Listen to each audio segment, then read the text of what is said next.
Thank you, Shreya. Good morning, everyone. It's a pleasure to have you back. It's a pleasure to be back in Delhi with HOSI. I think we experimented for 2 years taking HOSI to Bombay, and I think we felt that Delhi is a better home for it, and we're back. And I know this room is not filled, but I can promise you this room will be packed in the next hour and a half, because we have had a great response out here. So today I'm going to talk a little bit about change, right? Some people say change is necessary. Some people just don't like change. And some people thrive when it changes, when things change. So I'm going to talk about change and why it is necessary. So before I start, we have around 305 people today who are going to be in the audience. 1/3 of the people out here are general managers. So you guys are actually running, I would say, business units, companies, because you've got 200-300 people working under you. So 1/3 of you are general managers. About 2/3 of you are from the NCR, Delhi region. The male to female ratio is around 80-20. I wish we could get that skewed a little bit better. And yes, it's the other people who are in this room, a lot of salespeople. We have around 30-35 people who are from freestanding restaurants. So there's going to be a fair amount of focus with people from the restaurant industry. And then, of course, there's some consultants and a few product companies. So change, right? There's nothing wrong with change. It just has to hopefully go in the right direction. So I want to talk about how things have changed since the time I've been here, and I've been in this country for 20 years. And 20 years ago, when we had rooms, you typically went into a room and you saw that big box television, you saw the rooms that you see in your photographs, the bathrooms are bulky, and in those days we felt that was the way to go. And today, when you look at rooms, they're very different, right? They're very modern. So look at Yotel, for example, which has just opened a hotel in Singapore, and you press a button and the bed converts into a sofa. You press another button, it comes back and becomes a bed once again. So you've got technology that has come in. Or you look at this room on the right, Zoku, which is really not a room, in fact. When you walk in, you're not walking in with the traditional wardrobe on your right. You're walking in and you're looking into a drawing room, and the bedroom is tucked away at the back, has a small staircase. And the area below that then also gets utilized for something or the other. Citizen M is something, again, we have all heard about, talked about, hasn't come into India, but these are new stuff that is coming in, and the room today is a lot lighter. You have flat screen televisions, you have Amazon's Alexa, which potentially can turn off, turn on lights. You could order room service through Alexa. You could do so much more, and I think the room of the future is really going to be very interesting to look at. So this is something that all of you in the next 5 to 6 years will see a huge transformation taking place inside the rooms. Let's look at restaurants. And since we're at the Taj Palace, I don't know how many of you remember, Cafe Fontana. One of my favorite restaurants used to be the Tea House of the August Moon, and I grew up eating Chinese food only at that Tea House of the August Moon if I had to eat in Delhi.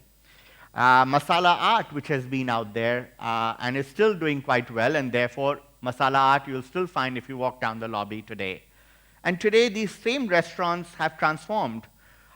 Today's lunch is being held at Capital Kitchen, so you'll get to see it firsthand as to how the transformation has happened. Spicy Duck is another restaurant that has recently opened at this hotel, which is now the Chinese restaurant, which was where the tea house used to be. And Masala Art, which while the restaurant is still out there, it's just got a lot of facelift. It's a lot more light and airy, and something that is changed and changed for good. And then if you look at restaurants in other markets, right? Look at the restaurants that have come up. These are some of the restaurants that are in Delhi, very popular. Look at the amount of light and color and everything. Restaurants have changed today. It's all about the visual impact that is provided to the customer. And therefore, we see that restaurants are clearly evolving. More cuisines are being offered. So, not just when I grew up, it was Indian, Chinese, and in the same menu, you would have Indian, Chinese, and something else. Today, you can go out and have very nice sushi. And there's not just one restaurant. When I came back 10, 15 years ago, Japanese was very difficult to find. It was very expensive. You had to go to the Metropolitan. There was Sakura, if I'm correct. And there were one or two more restaurants. Today, you want to go to Japanese, there are a lot of freestanding restaurants. And even hotel restaurants actually have good Japanese being served. Or for that matter, Mexican food, which has never really taken off in India. And I've never figured that out because they like rice, we like rice. They like spices, we like spices. But somehow, Mexican food has never taken off in India. Maybe there'll be a change. And there's, again, a lot of different options that have come up, which are available. Look at the meeting spaces, right? Meeting spaces themselves have changed. The traditional meeting spaces are more actually in line with what we have out here today. And a lot of hotels still continue to do that. But for those of you who want to go see where the future lies of meeting spaces, in many ways, go see what the Hyatt Andaz is doing, right? An oval ballroom, an oval-shaped ballroom, right? Who would have thought of an oval-shaped ballroom 5 years, 10 years ago? But it works for them. You look at how they've got their meeting rooms, the smaller meeting rooms, they're in the form of a drawing room. You don't feel that you're in a meeting area.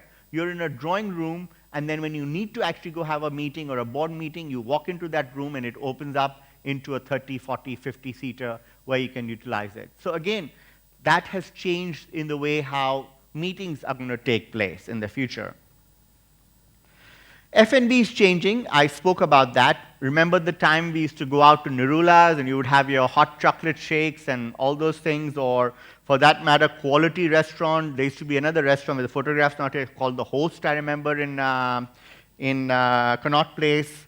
Copper Chimney, Gaylords, these were the names of the past. Some of them are still there. Qualities is still one of the best caterers in Delhi.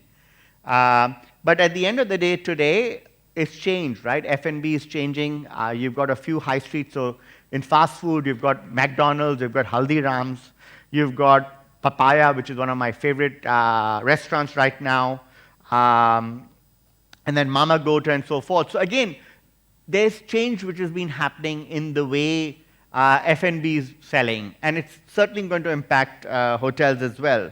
More importantly, I think it's important to understand that there's a lot more celebrity tie-ups that are happening, right? Today, you have a restaurant company like Le Cirque, which has gone into a hotel in Leela, for example. Or for that matter, you'll have a lot of different types of fusion foods being cooked. Easy Diner, and a lot of people are here from Easy Diner, either from Easy Diner or on behalf of Easy Diner at this conference. Technology has come in a big way. So the ability for restaurants to go outside your traditional hotel boundaries of only in-house guests and walk-ins is changed because you have technology in the form of Easy Diner and so forth, which allows you to go out to a larger crowd. And then, of course, there's the whole thing of social media. And that is something where I think hotels need to learn a lot more.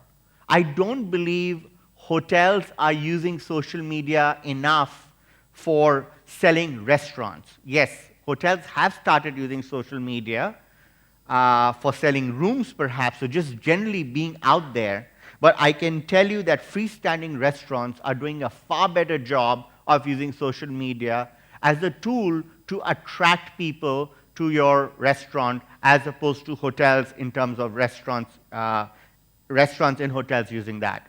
So again, there's a lot of change that is taking place in the F&B space as well. Hotel lobbies are changing, right? In the past, as you can see, and I'm trying to remember, I think that's the old Oberoi lobby, if I'm correct. Obviously, I didn't make my own presentation, so sorry. But today, if you look at the lobbies that are coming up, take a look at the lobby on the right. It's much cooler. It's more fun. You could be checking in. You could be playing a game of TT. You could be sitting around a TT table or a pool table. And it's a lot more light coming in. And, it's more like your home. You're not reminded that you're traveling or you're staying at a hotel. So again, Lobbies are changing. Then let's talk about the hotel management model, right? In the old days, it was a very simple format. You had the owner, you had the operator, and you had the customer. And you really didn't have to worry too much about it, right? And the general manager, if you were lucky, you could become a GM at the age of 35, 40, and carry on for the next 20 years and retire as a general manager. And a lot of people were happy with that situation because life was very, very simple. You just had to deal with these three sets of people in your life as from a business point of view. Today, the management model is somewhat different. You have the owner, you have the operator, sometimes you have a franchisor, sometimes you have troublesome people like us who come in as asset managers, and then you have outside, you have to think of the OTA guy, you have the customer, and then you have your shareholders, because suddenly shareholders, you have to be held responsible. So you're suddenly, instead of dealing with 3 sets of people, you're dealing with 7 sets of people. So therefore, the task before you is more challenging because anytime you need to deal with more people, that means you need to be that much more inept in able to handle that job profile. I also want to talk about how the hotel industry has changed, right? So around 10 years ago, IHG was the world's largest hotel company with 550,000 odd rooms, right? Wyndham, Marriott, Hilton, Accor, and that was the lineup of hotel companies that was there 10 years ago. Unfortunately, some of those names today don't exist, but things have changed. Today, the largest company is Marriott. They've combined. IHG has fallen to number 3 position. They've grown. IHG has grown by 50% in the last 10 years. It's just that other companies have consolidated and have grown faster than that. And look at the gray bars that have come up. Those are Chinese hotel companies that didn't exist 10 years ago. Look how fast they've shown up and go. We're waiting for Mr. Chatwal, who's out here, to make sure that Taj shows up out there in the next 10 years, right? So, too long? Okay, good. We'll talk about that. So, clearly, one country is creating a lot of rooms in that one country. And India has a long way to go. There's a lot of potential in the market out here, right? So let's look at what else is happening.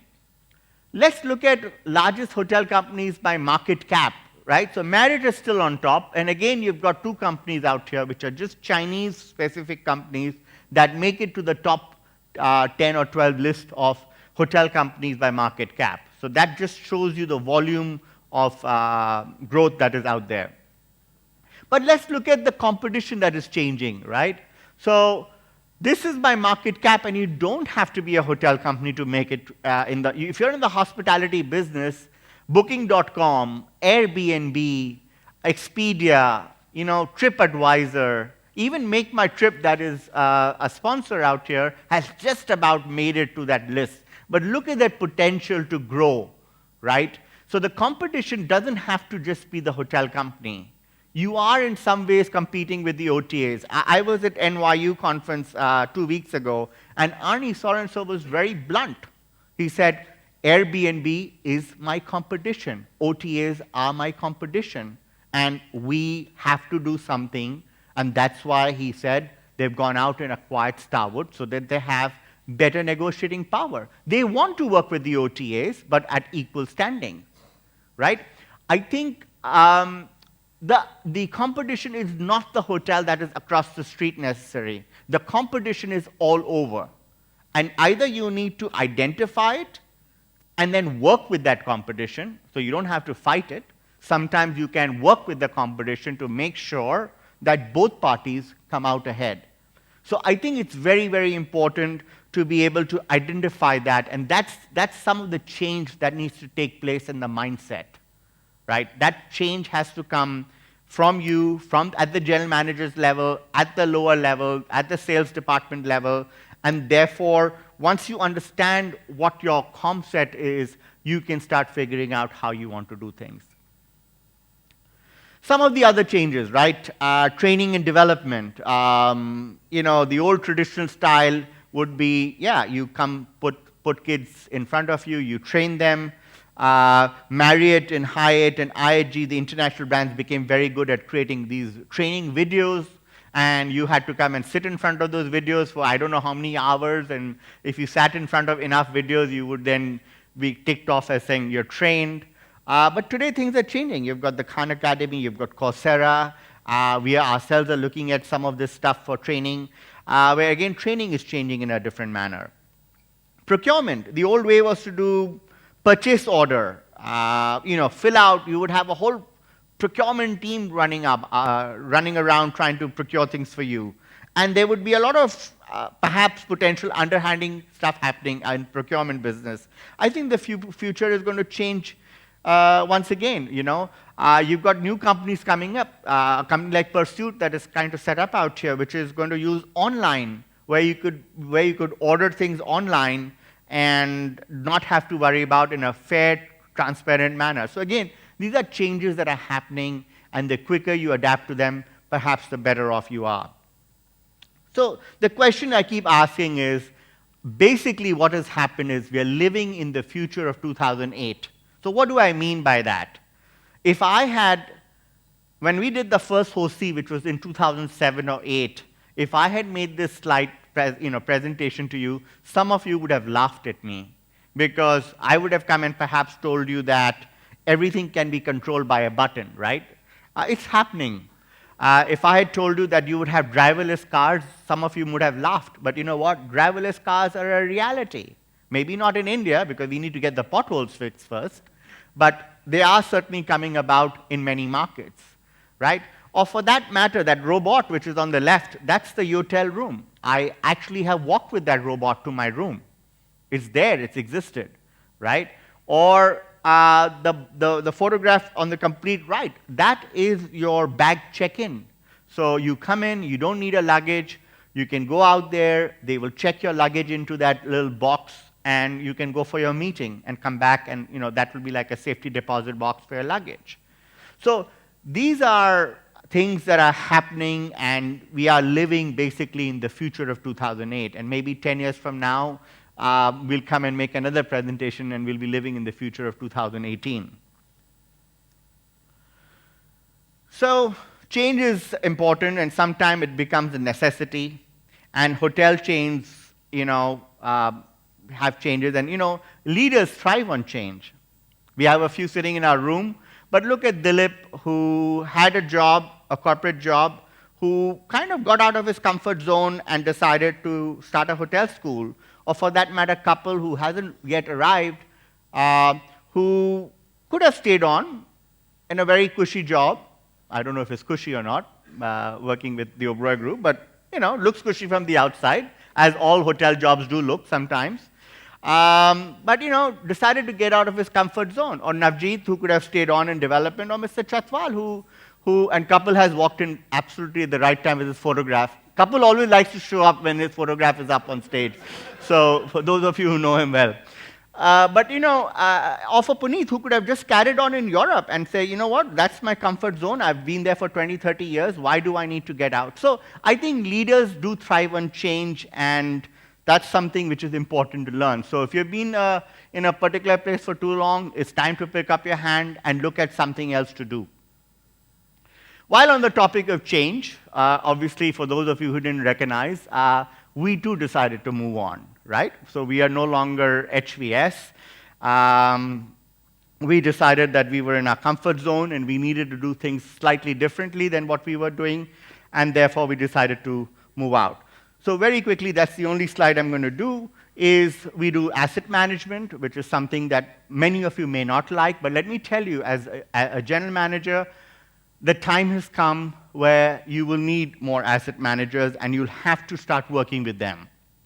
Executive search, investment advisory, professional skill development is something that we are doing, training, project execution and planning. Revenue management is another area where we think we will be playing a fairly big role in times to come, and revenue managers per se It's all about big data and being able to manage that big data. And you need to have professionals who understand revenue management running it, not some kid who was your front desk agent who perhaps took over as your revenue manager, got a bit of training, and then got this beautiful job title of being a revenue manager. It takes a little bit more skill set than just that. So I think that's going to be playing an important role. And of course, then our core business, which is strategic advisory, where we offer consulting services. So one of the things I'm coming to the end of my presentation is really I want to briefly talk about asset management, right? And how it is important to look at that from a unit level point of view.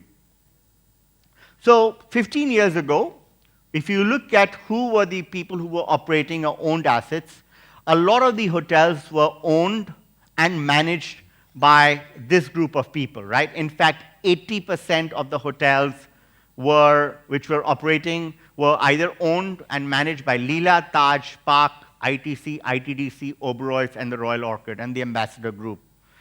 Today, that has changed. At that time, as I said in a slide earlier, the GM's life was very simple. He had the corporate office, which was his owning group. He had the team management to take care of, and he had the guest manager or the guest customer who was coming in through the hotels, and that was pretty easy to take care of. Today, the whole operation scenario has changed. The assets are asset light, and there are far too many of them, and there's enough choice, right? And at the end of the day, the operator, GM's job is a lot more complicated than it used to be. And while you have this whole thing called social media, public relations, marketing, and you can perhaps get an external consultant to help you with, you can perhaps get some training done for the finance team, right? There's technology, which can help you in sales, and of course the OTAs and all these things come into place. The question is, this job is a lot more complicated than it used to be, right? And the question is, who will then help you with the strategy? Who will help you with the budgeting? Who will help you with dealing with the owner? Who will help you with the operational finance or CapEx or just the process improvement? And that's where typically asset manager comes in and helps. So I'm bringing this up because I have seen how markets have evolved in the US. And the markets in the US have evolved. Hotel brand companies don't even operate hotels anymore. They're either, they are mostly doing franchising.